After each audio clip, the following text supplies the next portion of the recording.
हिवाळ्यामध्ये तुरीच्या शेंगा बाजारामध्ये खूप मिळतात.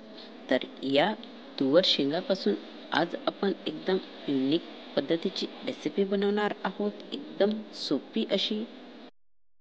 नमस्कार मंडळी, कविताच किचन मराठीमध्ये आपले स्वागत आहे. तर चला मग रेसिपीला सुरुवात करूया. आपल्याकडे अतिशय आधीपासून तुरीच्या शेंगा उकळून खाण्याची पद्धत आहे. त्या म्हणजे शरीरास एकदम पौष्टिक राहतात. ज्यावेळेस तुवरच्या शेंगा हिरव्यागार असतात त्यावेळेस त्या नक्की उकळून खायला पाहिजे. त्यामुळे शरीरात आपल्याला प्रोटीन सत्व मिळत असते. ते तुवरच्या शेंगा कशा उकळून खाल्ल्या जातात ते सांगणार आहे. इथे 3 किलो तुवर शेंगा आहे, पण आपण एवढ्या शेंगा न घेता फक्त मी इथे 1 किलोच्या जवळपासच शेंगा घेत आहे. सर्वात आधी एका पातेल्यामध्ये यामधल्या थोड्या शेंगा काढून घेऊया. नेहमी हिवाळ्यामध्ये तुवरच्या शेंगा उकळून खायला पाहिजे. आजकालच्या मुलांना तर तुवरच्या शेंगा कशा प्रकारे उकळून खाल्ल्या जातात ते तर माहीतच नाही आहे. त्यामुळे ही आपली पारंपरिक प्रथा आपण त्यांना नक्की सांगायला पाहिजे. आणि तुवरच्या शेंगा उकळून सुद्धा खाल्ल्या जातात आणि त्या शरीरासाठी एकदम पौष्टिक राहतात, ते सुद्धा त्यांना कळायला हवे. इथे मी 1 किलो शेंगा घेतलेल्या आहे. आता या सर्व शेंगा आपण छान 2 वेळा स्वच्छ पाण्याने धुवून घेऊया. येथे मी 2दा स्वच्छ पाण्याने शेंगा छान धुवून घेतलेल्या आहे. आता एका कुकरमध्ये आपण या सर्व शेंगा टाकून घेऊया. तुम्ही कुकर ऐवजी एखाद्या पातेल्यामध्ये सुद्धा शेंगा उकळू शकता, पण कुकरमध्ये शेंगा लवकर शिजतात, त्यामुळे मी इथे कुकरचा वापर करीत आहे. अशा प्रकारे आपण सर्व शेंगा कुकरमध्ये टाकून घेऊया.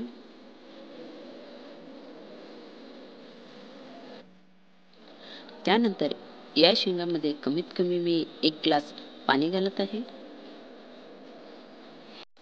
त्यानंतर यामध्ये आपण 1.5 चम्मच मीठ घालूया.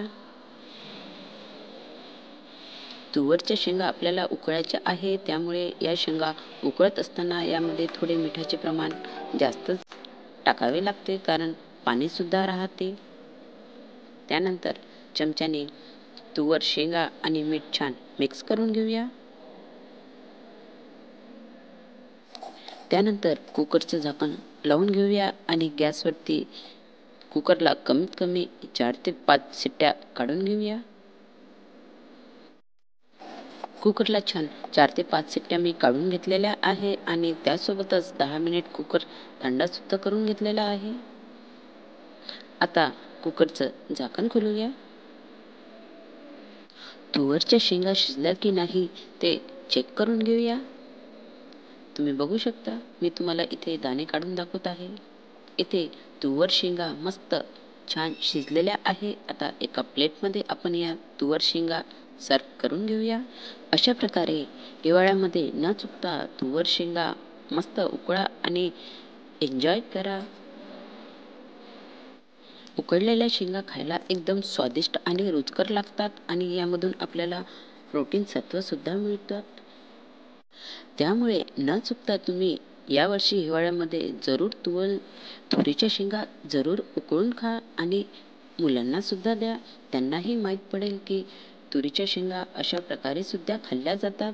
ही आपली एकदम पारंपरिक पद्धत आहे. तर या पद्धतीला जपायचं असेल तर आपल्यालाच या पद्धतीला जपावे लागेल आणि येणाऱ्या पिढीला सुद्धा सांगावं लागेल. अशा प्रकारे उकडलेल्या शेंगामधून मस्त दाणे काढा आणि त्याचा आस्वाद घ्या. फ्रेंड्स, तुम्हाला ही रेसिपी कशी वाटली ते नक्की कमेंट्समध्ये कळवायला विसरू नका. आणि अजून कविताच किचन मराठी या चॅनलला सबस्क्राईब केलं नसेल तर नक्की सबस्क्राईब करा. सोबतच फेसबुक पेजला सुद्धा फॉलो करा. व्हिडिओ आवडल्यास लाईक करा, सबस्क्राईब करा, शेअर करा आणि असेच माझे पारंपरिक पद्धतीचे आणि नवनवीन पद्धतीचे व्हिडिओ जरूर बघा. थँक्यू.